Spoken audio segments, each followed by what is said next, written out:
Welcome to Surna media. This is ఆర్జేవే.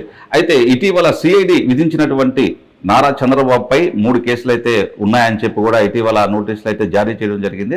అయితే ఆ కేసులకు సంబంధించినటువంటి విషయాల్లోకి అయితే మనం తెలుసుకునే ముందైతే అతని మీద ఉన్నటువంటి 3 కేసులకు సంబంధించి ఒక కేసుకి సంబంధించినైతే ఇటీవల మనం చూసాం. అతను రిమాండ్కి వెళ్ళడం, అదేవిధంగా బయటకు రావడం, బెయిల్ తీసుకోవడం, తర్వాత ఇంకొక బెయిల్ కూడా పరిపూర్ణ బెయిల్ రావడం కూడా జరిగింది.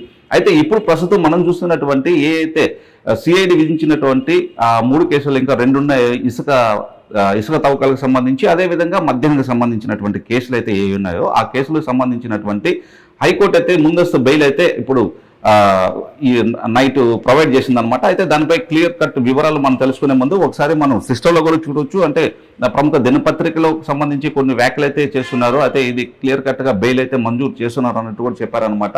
అయితే ఐఆర్ఆర్ మధ్య ఇసుక కేసుల్లో ముందస్తు బెయిల్ మంజూరు చేసినట్టు హైకోర్టు అయితే తెలియపరిచారనమాట. అందులో భాగంగా మద్యం కేసుల్లో కొల్లు రవీంద్ర, శ్రీ నరేష్ కు కూడా ఈ బెయిల్ అనేది మంజూరు చేయడం జరిగింది. అయితే కేసులపై బహిరంగ వ్యాఖ్యలు చేయొద్దు, ఇద్దరి పూచీకత్తతో దాదాపు ₹1,00,000 బాండ్ తీసుకొని మాత్రమే ఈ కేసు అనేది కూడా ఇక ముందు జరుగుతుందని కూడా తెలియపరుస్తున్నారు.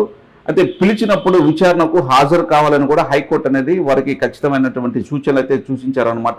అయితే దీనికి సంబంధించి బాబుకు హైకోర్టుకు ఆదేశాలు ఇచ్చే ముందు ఖచ్చితంగా 48 గంటల ముందు నోటీసులు అయితే ముందు ఇవ్వాలని చెప్పి కూడా తెలియజేశారు. అయితే విషయాల్లో మనం క్లియర్ కట్గా మనం తెలుసుకునే ముందు ఇక్కడ సిఐడి నమోదు చేసినటువంటి 3 కేసుల్లోనూ ఉన్నత న్యాయస్థానం ఆయనకు ముందస్తు బెయిల్ మంజూరు చేసింది.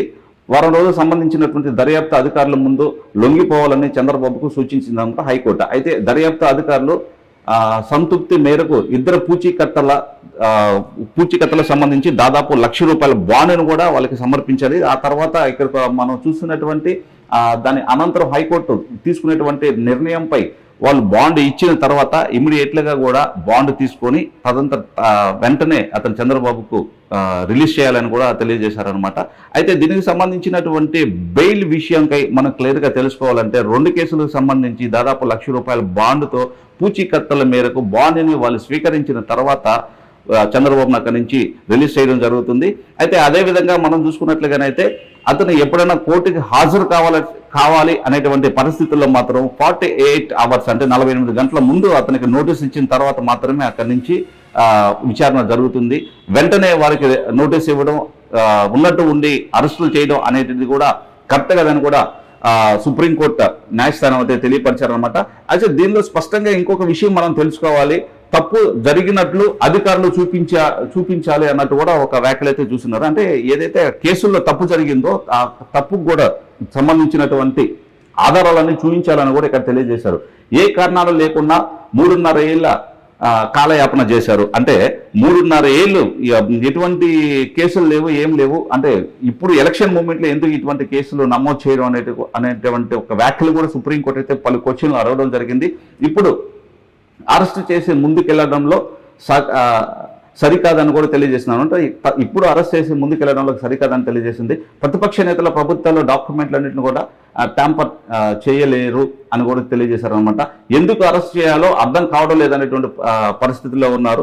అయితే ఐఆర్ఆర్ కేసులో హైకోర్టు కీలక వ్యాఖ్యలు అనేది చేస్తున్నారు అనమాట. అంటే వీళ్ళకి సంబంధించినటువంటి ఈ కేసుకు సంబంధించి ఏ డాక్యుమెంట్స్ అయితే అక్కడ ఉన్నాయో అక్కడ విచారణ జరిగేటువంటి పరిస్థితి ఏ విధంగా ఉంటుందో, ఇరు లాయర్ల వాదనలు అనేది ఏ విధంగా ఉంటాయో ప్రతిదీ కూడా అక్కడ ఉన్నటువంటి కోర్టు జడ్జి ఎవరైతే ఉన్నారో క్లియర్ కట్గా న్యాయస్థానంలో దానికి సంబంధించినటువంటి పలు ఆధారాల పట్ల వాళ్ళు వహించేటువంటి అధికార పరిస్థితి అట్లా ఉంటుంది. అంటే అక్కడ క్లియర్ కట్గా ఏ విధంగా కేసుకు సంబంధించిన డాక్యుమెంట్స్ అనేటివి కూడా అక్కడ ప్రొవైడ్ చేస్తున్నారు అనేటివి వాళ్ళు చెక్ చేసిన తర్వాత ముందస్తు ఎటువంటి నిర్ణయం తీసుకోవాలనేది కూడా హైకోర్టు అనేది తెలియపరుస్తుంది అనమాట. అయితే ఈ కేసుకు సంబంధించి బాబుకి అయితే బెయిల్ మంజూరైందని మాత్రం ఖచ్చితంగా మనం తెలుసుకోవచ్చు. అయితే విచారణ మేరకు వెళ్లే ముందు మాత్రం 48 అవర్స్ ముందు వాళ్ళకి నోటీసులు ఇచ్చిన తర్వాతే వాళ్ళని విచారణకు పిలవాలని కూడా స్పష్టం చేసేది. కీప్ వాచింగ్ సువర్ణ మీడియా. క్షణాల్లో మరిన్ని వార్తలు మీ ముందుకు తీసుకొస్తుంది సువర్ణ మీడియా. This is RJV.